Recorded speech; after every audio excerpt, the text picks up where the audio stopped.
international learning, as we say, the COIL, sorry.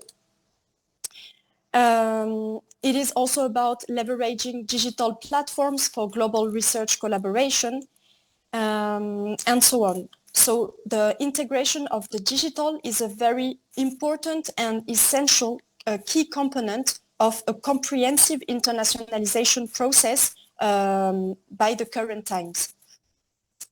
Also, we can't neglect the internationalization at home concept. So I was talking about it just a bit earlier, but it is a key component of comprehensive internationalization, because as we were saying, it's not only about internationalization, it's not only about going abroad or having a physical experience, it's also about being trained and being able to have global competence to act globally from home. So institutions have this role into creating intercultural learning environments on the campus, have this role also of hosting international events, guest lectures and multicultural activities, enhancing the language learning opportunities and the cross-cultural engagement of their recipients, of their students and researchers, even though they cannot afford going abroad. And of course, taking into account diversity, inclusion and equity. So institutions should be able to promote access to international experiences for all the students, including, and more importantly, the underrepresented groups, to address also challenges related to cultural adaptation. We can talk about visa policies, academic recognition, and so on. So these are very small elements that I'm mentioning because for instance, we have a project, an international project that is really related exactly to this, to how institutions can ensure a better integration of the foreign students into their home universities by affording all these kinds of among preparation, thanks to virtual experiences on how it works for the visa policies, how it works with the administrative aspects of the everyday life in the country where they will be coming, and so on. So this is a way for the institution to engage in a very holistic approach of internationalization, both abroad and from home. So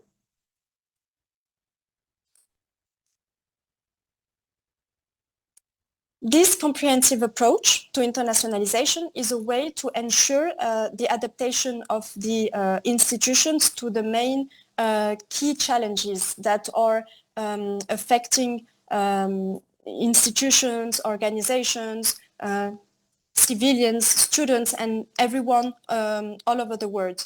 And among these key challenges, as you can see here, we have the geopolitical tensions, the rise of nationalism and racism in several countries, the increased competition for global talent, the sustainability and environmental issues and everything. So all these aspects drive institutions to play a major role in the preparation of the future generations to a more global and societal awareness and readiness. As a matter of fact, we need institutions to ensure the preparation of the future generations to a global competitive market, including through soft skills preparation, multilingual courses, opportunities, and everything. We need to integrate the inclusion concept as a key, meaning to give international experiences to all students and staff, and not only to a small elite of people, including through the global digital opportunities. And we need to link internationalization to innovation and to the needs of local and regional development. And also to link the internationalization of one institution to its university's third mission, that is actually considered as a traditional mission by Hans de Witt, which I was explaining earlier, to link the internationalization with the service to society, meaning that it should contribute on both local and global scales. Do you have any questions so far?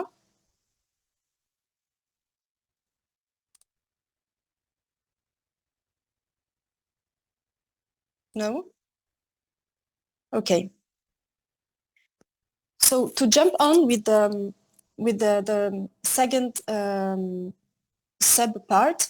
So in the first part, we made kind of macro analysis of the transformation of the internationalization role of the higher education institutions, how these changes in internationalization tendencies appeared, how this happened, why did the institutions had to adapt through the evolution of the concept, the evolution of the global context. And now I would like to make a small overview on the micro level, the level of the institutions and their strategies. So how digital transformation and digitalization redefined the way to establish international strategies, the way for institutions to engage in international collaborations, and the way to provide education.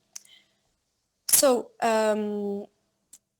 internationalization with the appearance of digitalization has enlarged the access to education through the democratization of its access, thanks to online learning platforms, thanks to virtual classrooms, digital course offerings, to allow, which actually had an impact by eliminating any geographical barriers and allowing also higher education institutions to attract international students without requiring any physical mobility.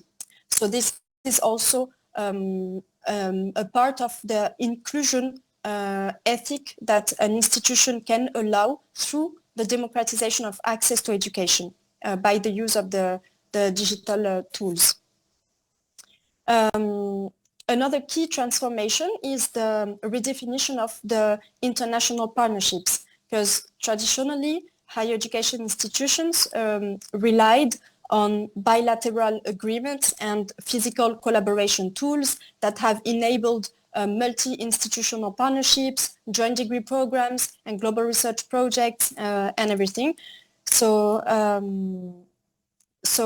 this is one of the impacts that digitalization has brought on the internationalization process. And furthermore, digital transformation has enhanced the global branding and visibility of higher educations, thanks to now the use of social media.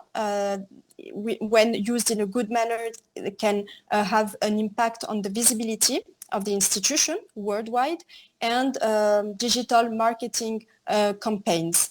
So the integration of the digital technologies, along with the new existing models of internationalization, have expanded cross-border opportunities of higher educations in education, in international relations, and on the international attractivity and visibility.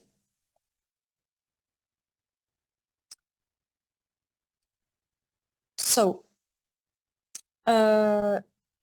we are going a bit more in detail for these different aspects, but I wanted to at least make a small overview on the of the impact of digital transformation on the international strategies. So let's now analyze about the how to enhance internationalization through digitalization. So in this second part, we will explore the various tips about how to enhance the international visibility and attractivity of higher education institutions in the era of digital transformation, how to exploit the existing digital tools and opportunities to increase the teaching and the learning experience of the students, to increase collaborative initiatives with foreign universities, etc., that will have direct impact on the institution's visibility. So what is the internationalization of curriculum? Internationalization of curriculum is the incorporation of an international and intercultural dimension into the content of the curriculum, as well as the teaching and learning arrangement and support services of a program of study. So it means integrating pedagogies and assessments that foster the understanding of global perspectives and how these intersect and interact with the local and the personal. Intercultural capabilities is also part of the internationalization of curriculum concept in terms of actively engaging with other culture and responsible citizenship in terms of addressing different value system and subsequent actions.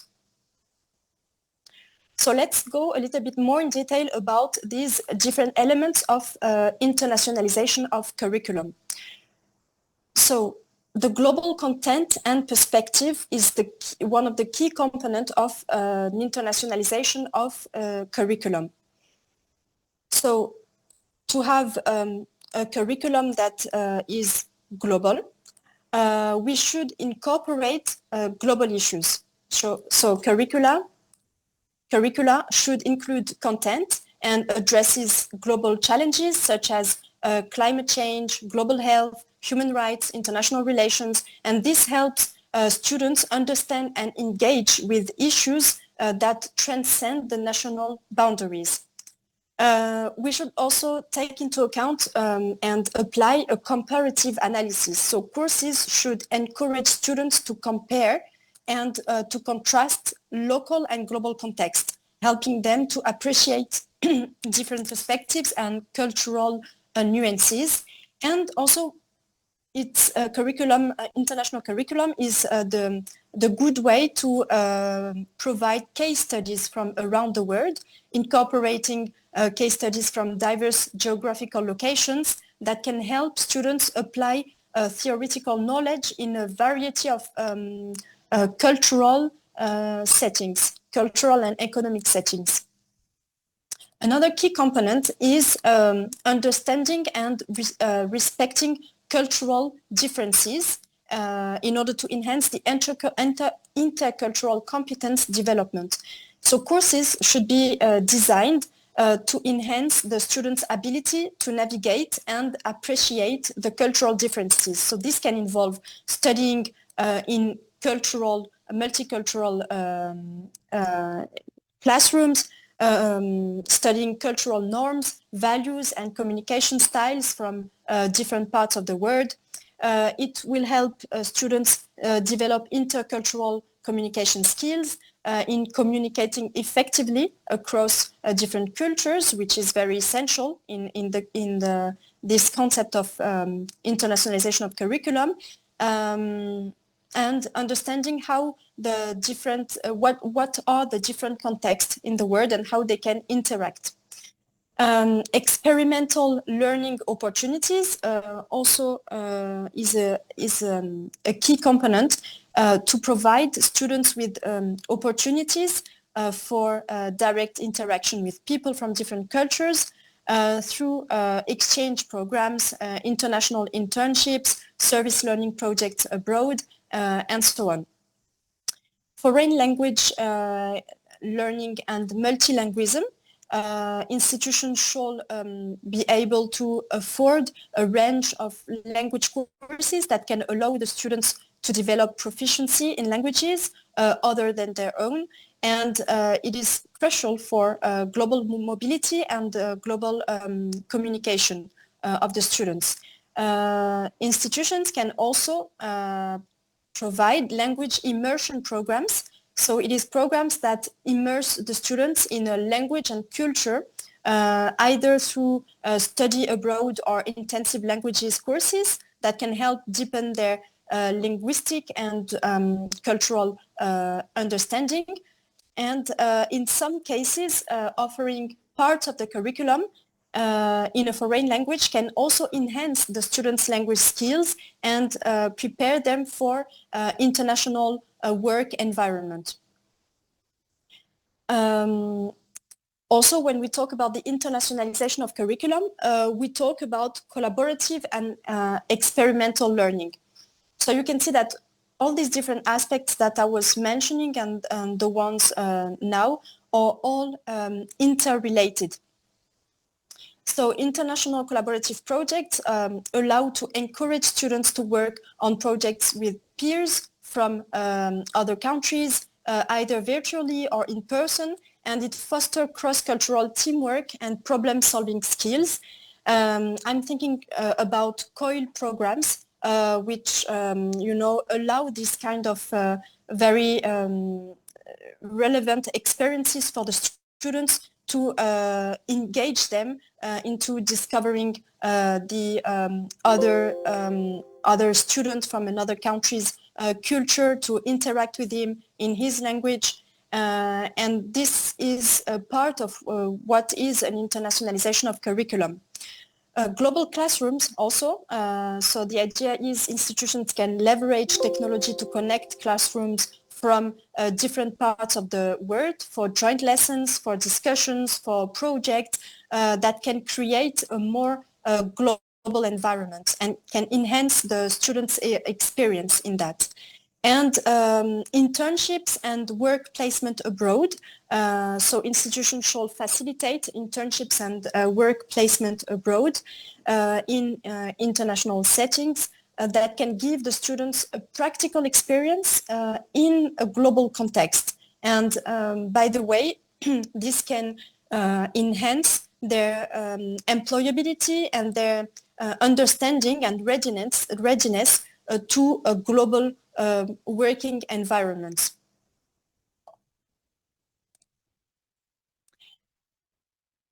And of course, we cannot talk about all these internationalization of curriculum aspects that one institution can put in place without mentioning about the alignment with international benchmarks and standards. So the idea is to ensure that curricula meet the global standards, such as those set by international accreditation bodies, and help themselves maintain academic rigor and comparability, which will help have a better attractivity and a better international visibility.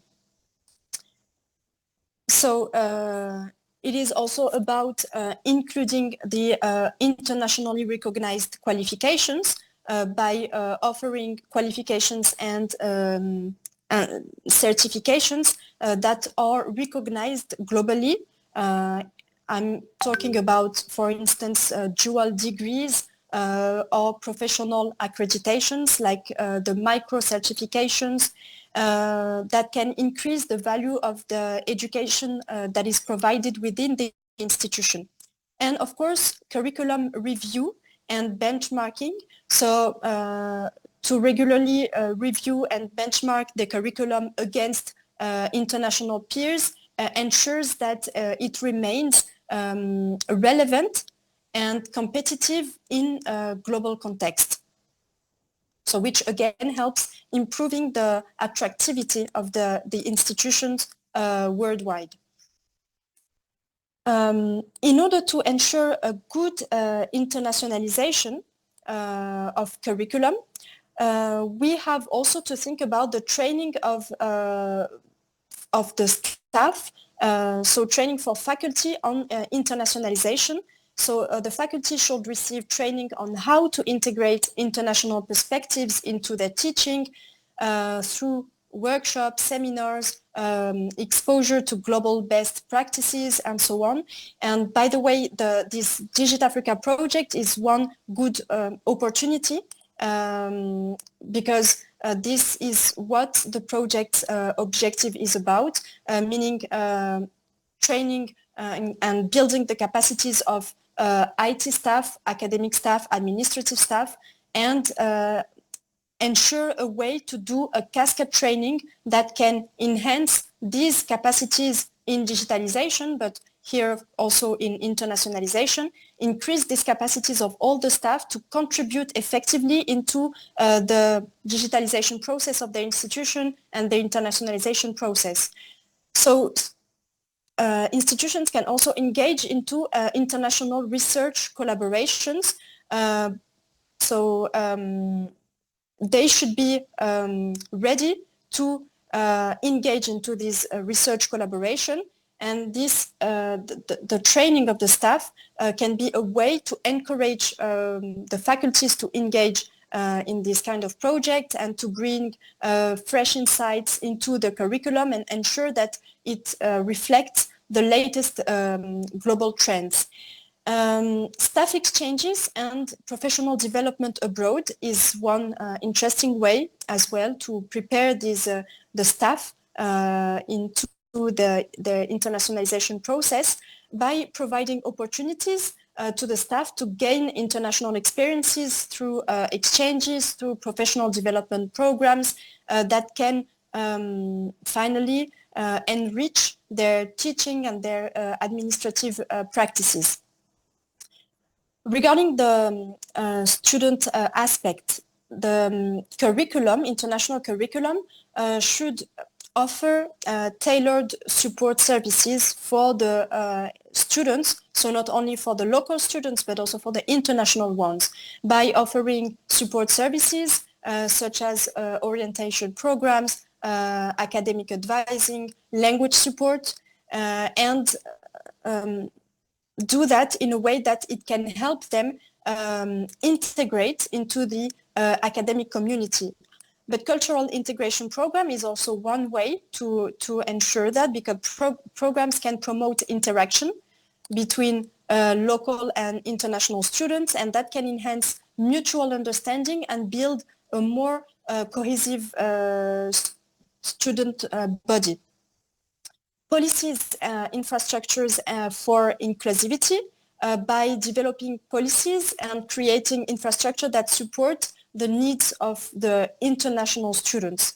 As we were mentioning earlier, for instance, visa support, housing and counseling that can finally ensure the success and the well-being and the better international experience of these foreign students in your institution. In order to ensure a good international curricula, institutions has also to be very committed, and more particularly the higher education leaders have to be to bring a very strong support and commitment. So strong support from the leadership can enhance and drive the internationalization settings. It can include setting clear goals, allocating resources, promoting a culture of global engagement, for instance.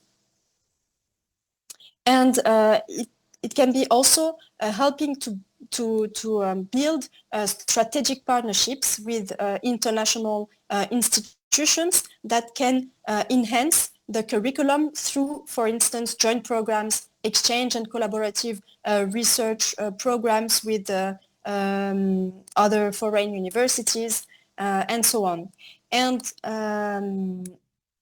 another key component is to ensure policy frameworks by establishing policies that can actually promote internationalization, such as funding for international initiatives, support for faculty involvement, and recognition of the international activities. And all these aspects can create a conducive environment for the success of the internationalization of the higher education institutions. So based on these key elements of the internationalization of curriculum, we can divide or we can notice that there are three kinds of curriculum. the formal one, the informal one, and the hidden one. So I will give a bit more elements because I know this is not so clear at first. But we can say that the international curriculum within a university can take these different forms. The formal curriculum is the one that is the one that everyone knows, the formal way of allowing students to have an international experience. So these provide internationalization of learning outcomes and allows for students to reflect on global context and challenges and how to apply them and so on. For the informal curriculum, it's about the different means that can encourage and support the interaction between the domestic and the international students through activities, through events, through all kinds of informal activities that can actually foster the cross-cultural exploration and dialogue, so outside the formal framework of a curriculum.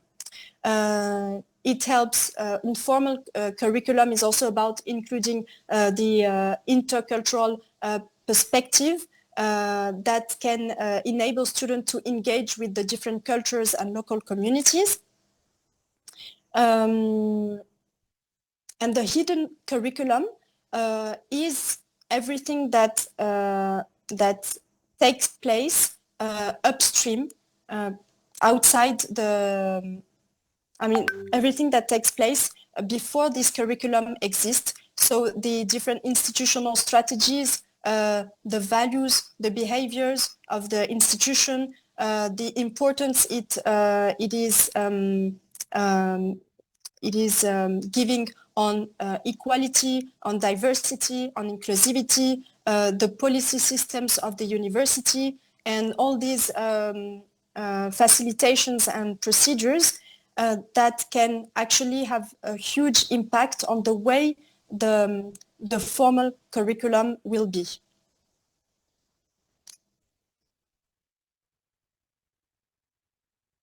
So before moving on to the next part, which is related to concrete international experiences that enhance the institution's attractiveness and visibility, where we will talk about the different digital tools and platforms that allow for an institution to be more international. Do you have any question or comment?